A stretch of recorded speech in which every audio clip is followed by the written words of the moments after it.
যে সমস্ত মায়েদের পেটে টুইন বেবি থাকে, একটা ভ্রূণ যদি কোনো কারণে মারা যায় 3 মাসের মধ্যে আর একটা বেঁচে থাকে, তখন সেটাকে বলা হয় ভ্যানিস টুইন সিনড্রোম, আর যেটাকে বাংলায় বলা হয় একটি যমজ ভ্রূণের মৃত্যু। এই ক্ষেত্রে অনেক মানুষ ঘাবড়ে যায় যে না, এবার কি হতে পারে। এই সময় অনেক মানুষের প্রচুর দুশ্চিন্তা হয়।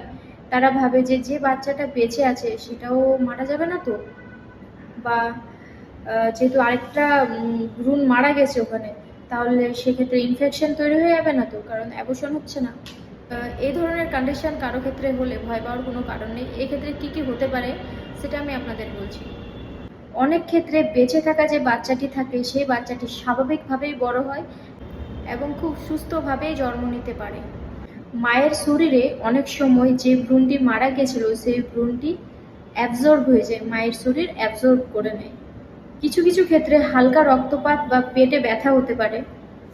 ডাক্তাররা এ সময় সাধারণত ঠিক টাইম মতো আলট্রাসোনোগ্রাফি আর চেক আপ করতে বলেন, কারণ যে বাচ্চাটা বেঁচে আছে সেই বাচ্চাটার গ্রোথ অ্যানালাইজ করার জন্য, বাচ্চাটা ভালোভাবে বড় হচ্ছে কিনা সেই জিনিসটাকে বোঝার জন্য।